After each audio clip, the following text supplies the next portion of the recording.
Here's what's on my wish list for the work from home era. Hi there, everyone. I'm Jeff, and welcome to Plain English lesson number 361. JR is the producer, and he has uploaded the full and complete lesson to plainenglish.com/361. Coming up today, we're now in month 13 of our work from home arrangement, and that has been more than enough time to tell what technology works for this new era and what technology doesn't. So today's lesson is my wish list. Here are all the things I want companies to produce to make my work at home life easier. Now, a few guidelines. First, everything on this list is technically possible today. I'm not asking for anything that's impossible.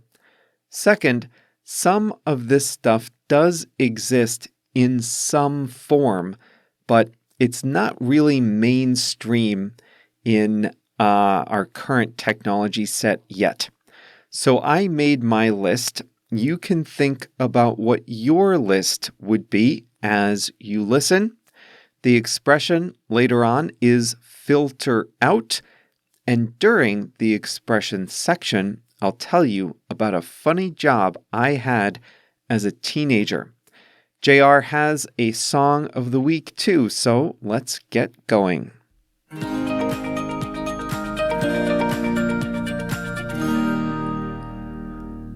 More than a year into the great worldwide work from home experiment, we all have our essential gear and strategies. For me, I can't live without my second monitor, my wireless mouse and keyboard, and my speakerphone. Your essential gear might be different, but today's lesson is about my wish list of things that are not yet on the market. However, they should be possible. So this is my call to the product designers and developers of work from home tools. The first thing on the list is a camera built into a screen. Video calls can be awkward without the sensation that two people are looking at each other.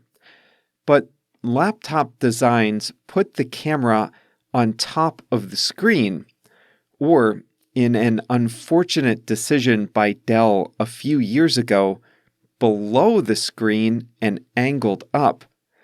Either way, that means that participants rarely look into the camera. They're always looking slightly below it.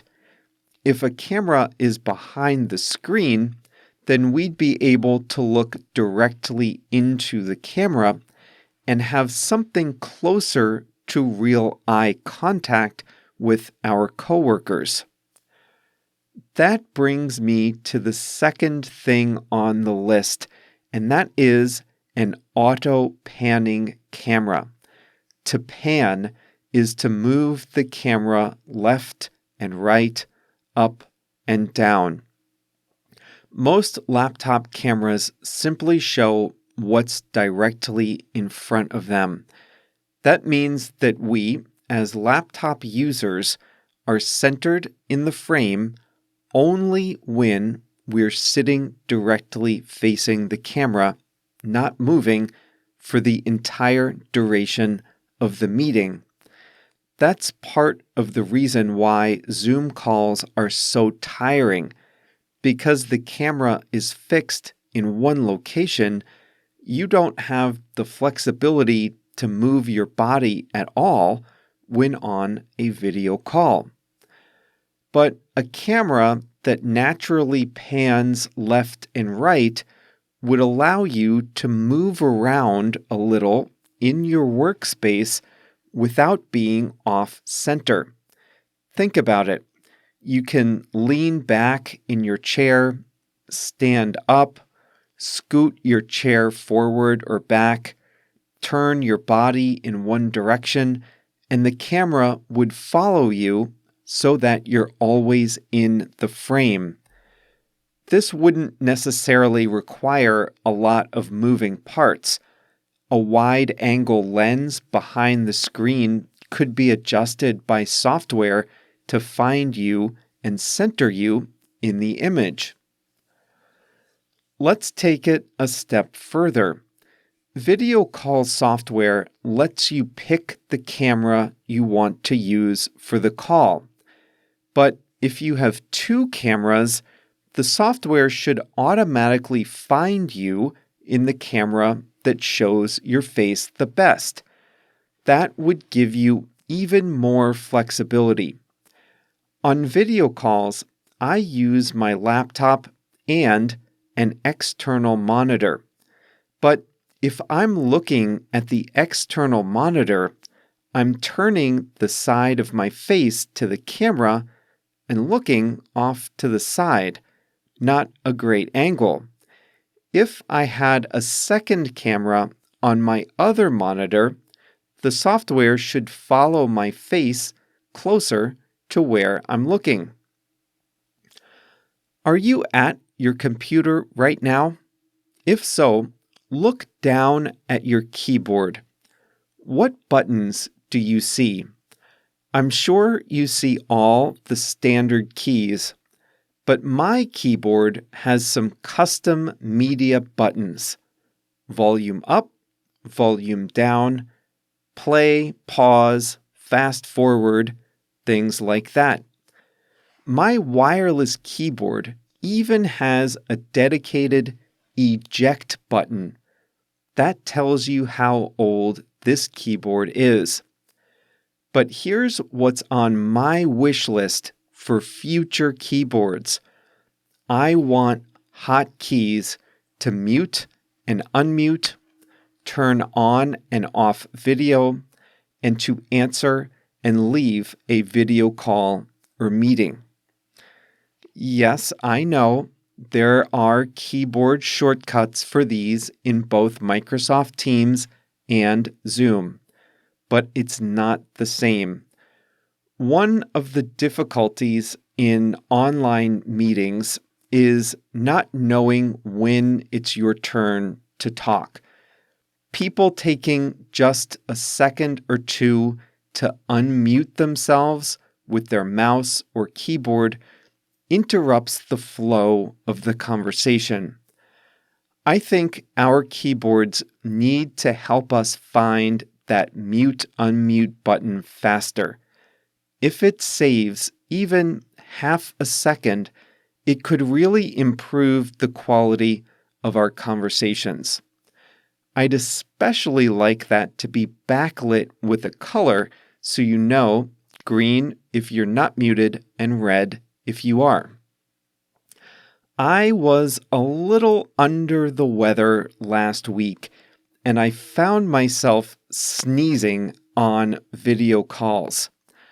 I managed to hit that video off button with my mouse a few times, but I missed it once too, and it wasn't a good look. I'd love a hotkey on my keyboard to quickly turn on and off the video. It's a small thing, but they could put it right where the eject button is now, since none of my computers has an external disk drive anymore. The next item on my wish list is a software innovation. One of the things that annoys me on video calls is the sound of other people typing, clicking a mouse, and using the mouse's scroll wheel. But it's also not ideal to constantly mute and unmute if you're typing notes during a call. Here's what we need. The meeting platforms should filter out the noise of keystrokes and mouse clicks so we don't need to use the mute button. This should be easy. With artificial intelligence and advancements in sound processing, Microsoft and Zoom should be able to train their software to identify the frequencies of these sounds and filter them out automatically, or let a meeting organizer toggle the filters so the sound is best for their meetings. So these are my big items. A few small ones. We need better cameras. We know that. Most of us don't have ideal light in our houses, but that's not our fault. Cell phone cameras are great in low light. It's time for our laptop cameras to catch up. Likewise, the microphone and speakers. I love my external speakerphone, but it shouldn't be necessary. Our phones are much smaller and they have better sound and microphones than my laptop. I miss being able to draw with my hand. Some meeting platforms have a whiteboard feature where you can draw with your mouse, but that's no substitute for drawing with a pen. Somehow, we need to get that ability to write and draw online. I just don't know the right way.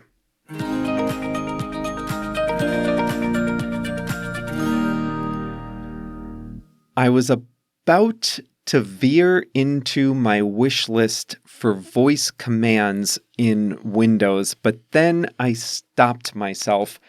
This lesson was my work at home tech wish list, not my overall wishes and desires for computer usage in general. That would just make this lesson way, way too long.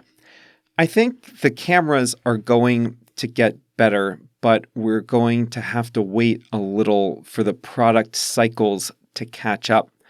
Most of us are working with laptops we bought or our companies bought pre-pandemic. Even the new computers that were manufactured in the last few months were designed before the pandemic. I'd expect a new cycle of laptops with upgraded cameras to come later in 2021 or early 2022.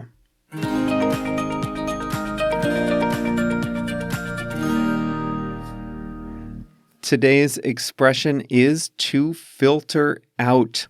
When you filter something out, you separate the things you don't want so that you are left with the things you do want.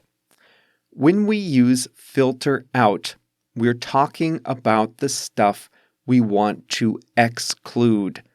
This is a phrasal verb, filter out, and the object of the phrasal verb is the thing you want to exclude.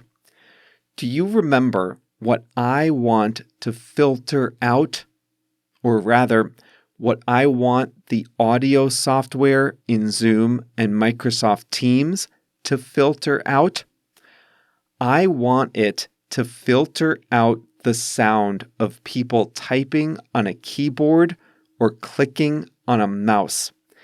That is just so annoying to try to speak on a call and all you hear is people's fingers clicking and clacking on a keyboard. I think the software should filter that sound out. The software should be able to identify the sound of a keyboard or a mouse, and the software should automatically silence that noise. The software should filter that noise out. It should exclude that noise from the sound that comes out of your speakers. JR processes the audio from this program and he filters out sounds at a low volume. It's called a noise gate. If there are any low volume sounds in the recording while I'm not talking, those sounds get filtered out. You don't hear them. We exclude those so that what's left is what's important. The sound of my own voice is obviously the most important thing here. We need to filter out the distractions and focus on what's important. That's a very common thing to say. We need to filter out the distractions and focus on what's important. In so many cases, you need to analyze a situation, and there's important information available, and there's unimportant information available. You can't make a decision if your thinking is clouded by all the unimportant things. So you need to filter out the distractions and concentrate on what's important. Exclude the things that don't matter, and you're left with the things that do matter. Have you ever had to hire someone?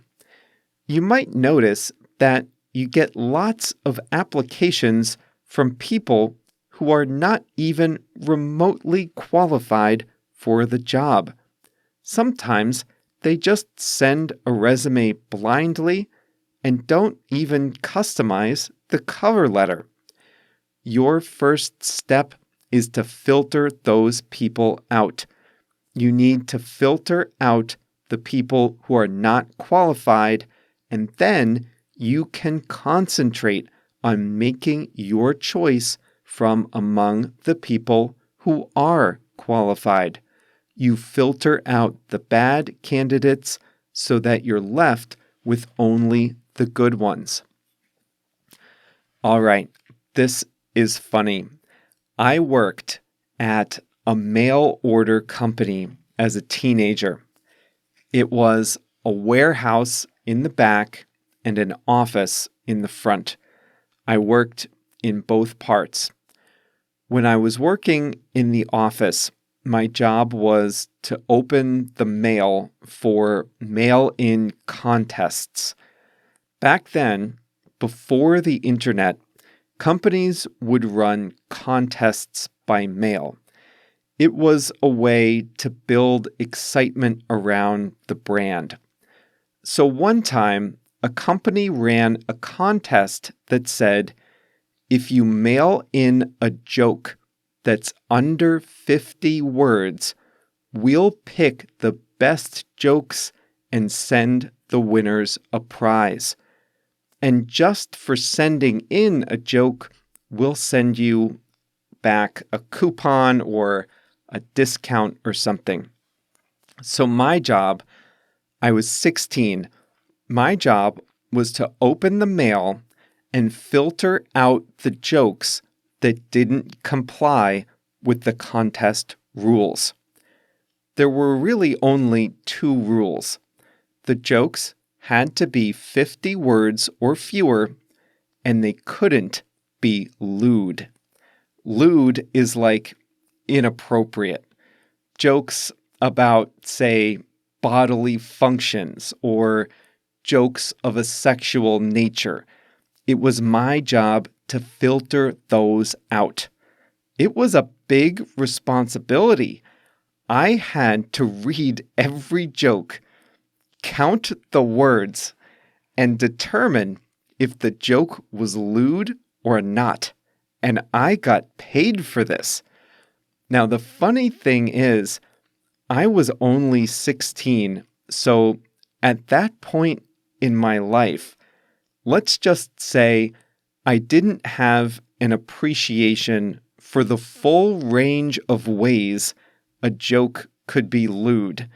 There were lots of lewd jokes that I just didn't understand. So as hard as I tried to filter out all the inappropriate jokes, a few bad ones still slipped by.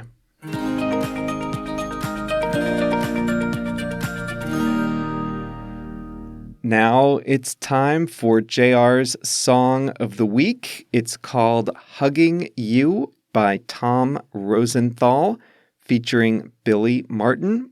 And listen to the acoustic version. That's the one JR has selected for today.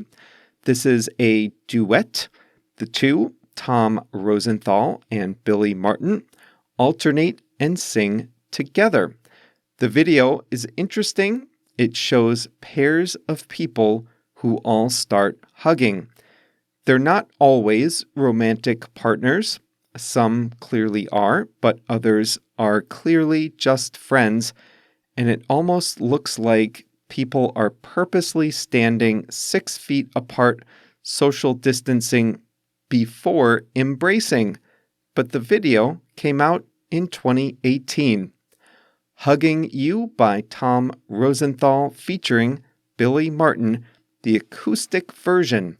That's JR's Song of the Week, and check out the video on YouTube. Well, what a job that was. I can't believe I got paid to read jokes in a contest. I wasn't the judge. That was far above my pay grade. Now it's bringing back memories. I would open these jokes in the afternoon after school, and it was weeks on end. These jokes would come pouring in from all around the country, and people would send multiple entries, so I started to recognize their handwriting. And one guy must have misinterpreted the rules. The rules said the jokes had to be 50 words or fewer, but all his jokes were precisely 50 words. That meant I had to count every single word. If a joke came in and it was 12 words, I didn't have to count every word. It was obvious. Likewise, if someone wrote a book, I could just filter that out easily. But if it was ever close, I had to count every single word, and this guy was always 50 words exactly. All right. I think we've got a new topic for an upcoming live call with Plain English Plus members. A couple times a month, we get together to have a live video call in English. And we talk about either a recent lesson or a topic or something else going on. But I think we need to have a call talking about our first jobs as teenagers. That would be fun. So if you're a Plus member, watch your email and the calendar on your dashboard for the call about this topic. And if you're not yet a Plus member, then consider joining us. We have fun on the live calls. You can practice all your new expressions right there on the call, and I'll give you personal feedback.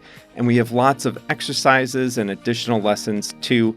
Lots of ways to build those skills in English and get your practice in every week. Come check it out at plainenglish.com/plus, PLUS, plainenglish.com/plus.